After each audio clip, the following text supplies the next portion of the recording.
To order at 6:31 on December 8th, and the public hearing as the proposed Sunrise Boulevard improvements with the City of Cross Lake. Phil, I will let you start. Thank you, Mr. Mayor. I have a handout. It's up on the screens. This is a required step we need to take for potential bonding on this project if the city proceeds. So I'm going to walk through this real quickly and then invite anyone from the public that's interested to provide the council input to do so. So the presentation will follow these particular items. I'll just walk through each slide quickly.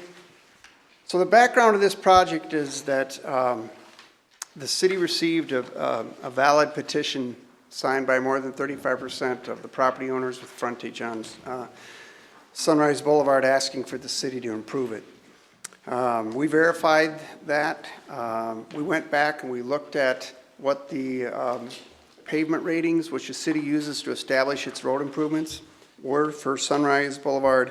2018, it was a rating of a 6, which would have made it a mill and overlay project. In 2023, we rated again, and it was a 4, so it was outside of our mill and overlay.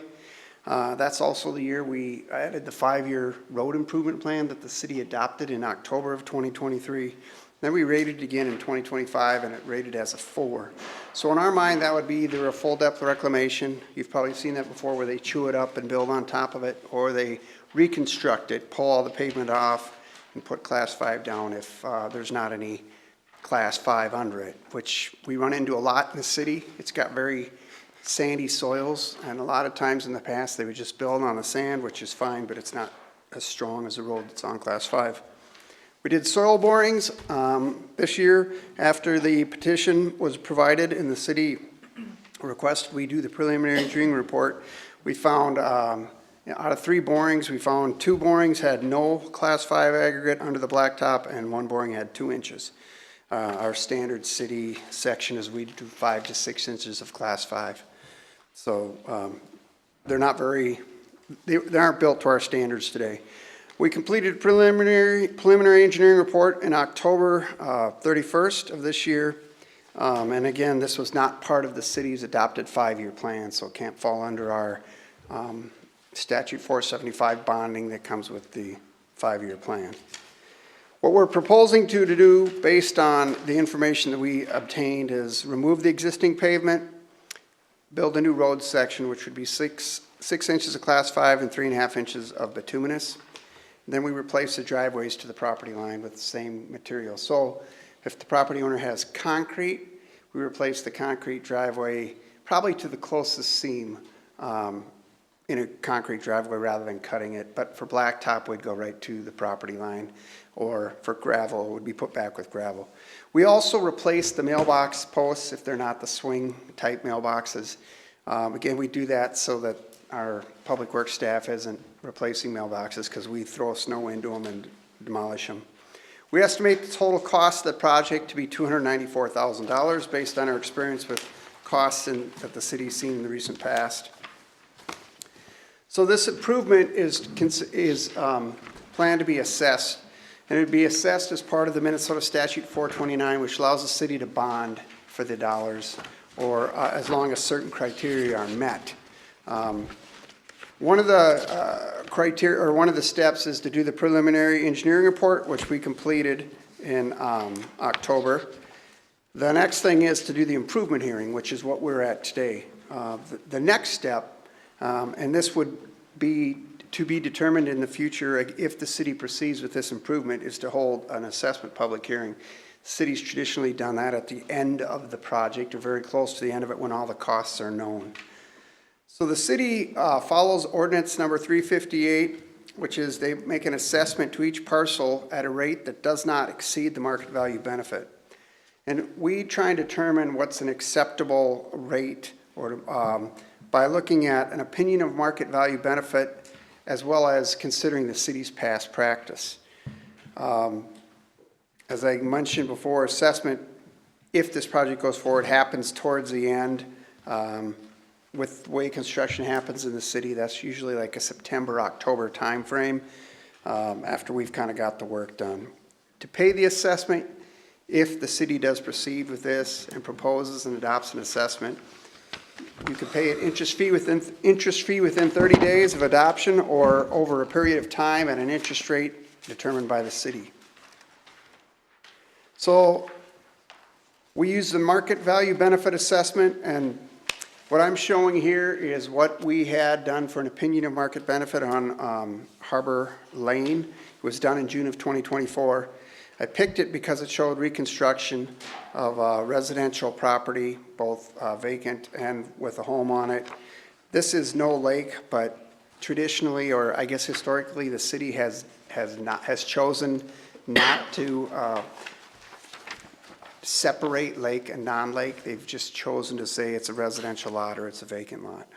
So in this case, that the benefit range, again, is based on June 2024. If the city so chose, and they wanted to do a separate analysis for Sunrise Boulevard, you could. But I'm just saying we're using what we think is acceptable criteria of market value benefit.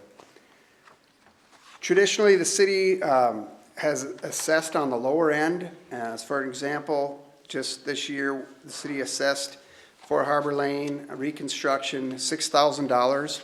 You can see that the range that was provided here was $6,000 on the low end and $10,000 on the high end. This particular improvement benefits 22 parcels.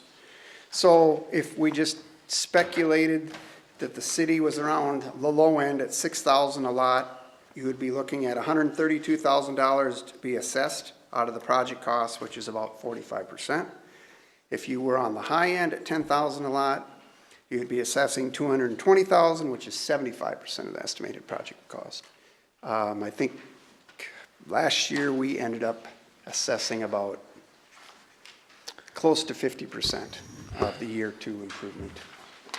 Yeah. So that's my presentation. This is the part where the public can come up and give their input. We ask them to state their name and address and provide their input. Awesome, thanks, Phil. Does anyone from Sunrise Boulevard have anything to say?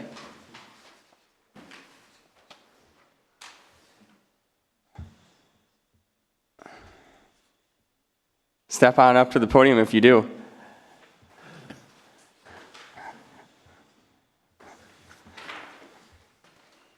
Mike Braddock, I'm in 34430 Sunrise Boulevard. And through our association, I'm the president of our association, we support this project. Perfect. And we would like to, see it go forward as, as best possible and as efficiently as possible for all of the homeowners. Awesome. That are involved in it, so. Perfect. Yep. Thank you. I imagine council were probably in favor of keeping on with our continuing with history, past practice, and assessing on the low end. I take it. Is there kind of a general consensus? I agree with Sandy? Was this on the 5-year plan? No. So they wanted it done and they hopped in. Okay. And they petitioned and now we're at this stage. So. Do we have to make that decision now?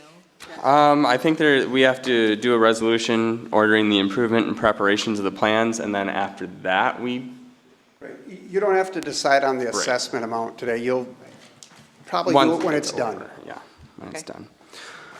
Is there a motion to approve this resolution ordering an improvement and preparation of the plan?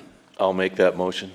There's a motion for the preparation of the plan for Sunrise Boulevard. Is there a second? I'll second. There's a second. Any further discussion? Clerk, please take the roll. Sandy? Yes? Robin? Yes.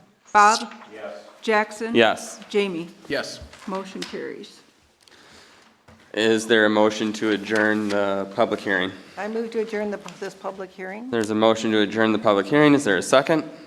I'll second. There's a second. Those, clerk, please take the roll. Robin? Yes. Bob? Yes. Jackson? Yes. Jamie? Yes. Sandy? Yes? Motion carries. Meeting is adjourned. Now we won't start the council